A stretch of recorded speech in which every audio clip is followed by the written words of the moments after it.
fin de l'année, à la porte de la nouvelle année, siamo alla porta dell'inizio del nuovo anno. Demain, nous allons, avant de dire les psaumes de la pénitence pour demander pardon au Seigneur de tout ce, de négativité, les péchés que nous avons eus de cette année 23. Puis nous rendrons gloire à Dieu en chantant le Téléum pour l'année. Et nous nous remettrons au Seigneur pour l'année qui vient, en demandant que cette année, l'année 24, soit une année de grâce et de bienfait pour nous, chacun d'entre nous, et pour la congrégation.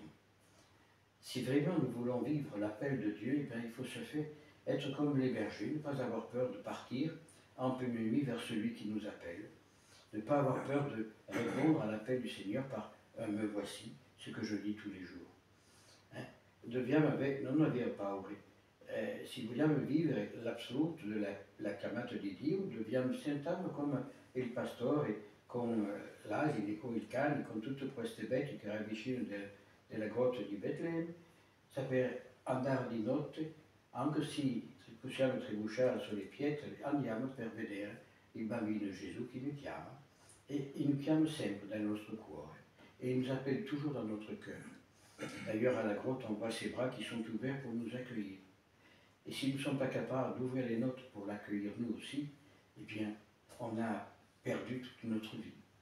Si nous ne sommes pas capables d'ouvrir nos bras pour dire « Mon Dieu, me voici, pardonnez mes péchés, pardonnez mon ingratitude envers vous, pardonnez pour ceux qui sont ingrats envers vous, pardonnez pour ceux qui vous renient, pardonnez pour ceux qui ne croient pas en vous. » Alors, quel est notre rôle de religieux?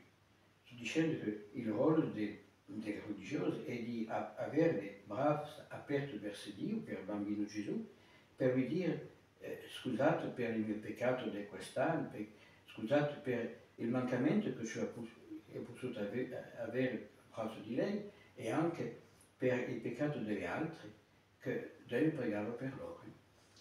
E che il Signore apre la porta della volontà di seguirci fino alla fine. Je suis persuadé que nous allons nous préparer à un martyre considérable, pas de sang, mais pire encore, de la langue, et les méfaits de la langue sont plus terribles. Andiamo per un martire, non di sangue, ma della lingua, con la gente che va a dire tante cattiverie contro di noi, però l'hanno detto anche di Gesù. Allora andiamo avanti, se freghiamo del resto. Nous devons continuer malgré toutes les disillusions que nous allons voir. Et je sais que dans la vie des illusions, il y en a beaucoup. Chacun veut vivre à sa manière, indirectement hors de l'Église. Je reçois beaucoup de courriers de droite et de gauche, mais ça me fait rire. Un, il est ceci, l'autre, il est cela, l'autre, il fait ceci, l'autre, il ne fait pas cela. Mais c'est quoi l'Église? L'Église, depuis ce funeste concile Vatican II, est devenue une véritable pétrolière. La Chiesa, dopo il Concilio Vaticano II, che è un concilio morto come concilio, ha cambiato tutto, è diventato una pattumiera, non c'è più niente, non c'è più direttive. Quello che dico uno, l'altro dico di no, è così tutto il giorno. Così non possiamo andare avanti. Dobbiamo noi pregare fortemente perché il Santo Spirito, quest'anno che arriva, nuovo, venga dalla Chiesa per far capire che no, dobbiamo revenire alla verità tout entière, à toute la vérité. Monseigneur Lefebvre l'a dit, ils l'ont découronné. Moi je rajoute, ils l'ont mis à la porte, sans couronne. Mais seulement ils ont gardé la couronne pour leur gloire. Quand on voit tout ce qui sort de Rome, on se demande si vraiment Rome est encore catholique. On se demande si Rome a vraiment, et ça c'est le message de la Salette, Rome a perdu la foi et deviendra le siège de l'Antéchrist. Notre Signore l'ha detto alla montagna della Saletta, giù in Francia, vicino di Grenoble, che Rome perderà la fede e sarà il seno dell'Anticristo. E quello lo si vede oggi, si vede proprio oggi, proprio tutto quello che sta facendo quel Bergoglio è di far cadere la Chiesa, di distruggere la Chiesa, è tutto lì la sua volontà. Va contro la volontà di Dio, va contro la volontà della Chiesa. L'Église a une doctrine, l'Église a des lois, l'Église a des règlements qui ont été faits pour les hommes, mais par Dieu, parce qu'il ne faut pas oublier que l'Église est divine. L'Église n'est pas humaine, elle est divine. Et aujourd'hui, on veut faire de cette Église une Église humaine. La Chiesa è una Chiesa divina, fatta del Cristo, costruita per Cristo attraverso gli Apostoli.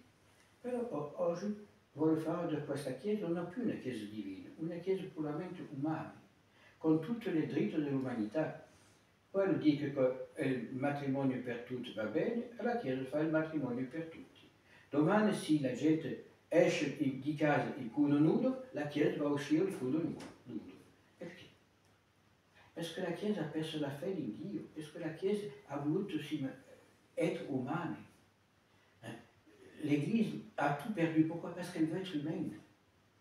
Alors le Père Givry, qui était un saint homme qui est resté ici pendant des années, qui est mort à 103 ans chez les Pères Lazaristes à Paris, disait toujours, si l'Église suit l'homme, elle va à sa perte. Pourquoi? Parce que l'homme est pécheur. L'Église ne peut pas être pécheresse. Et c'est vrai que l'homme est pécheur dans tout ce qu'il fait, dans toute sa vie. Alors prions le Saint-Esprit pour que le Saint-Esprit ranime cette foi de l'Église et qu'elle apporte la paix à ce monde qui est de plus en plus au désarroi. Lorsqu'on voit que la guerre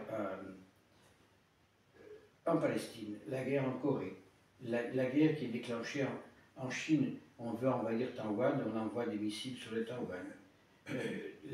En Afrique, ils se battent tous pour le pouvoir. En France, on n'a plus d'autorité. Chacun fait ce qu'il veut. Et voilà. Parce qu'on a perdu le sens de la famille, le sens du sacré, le sens de la patrie. Et tant qu'on ne sera pas revenu à ces trois valeurs fondamentales, on a tout perdu. Alors, prions pour que cette fin d'année ramène ces valeurs fondamentales dans le cœur des fidèles, dans le cœur des gens, pour qu'ensemble, nous voulions vraiment chanter la gloire de Dieu et dire avec les anges, gloire à Dieu et paix sur terre aux hommes qui l'aiment.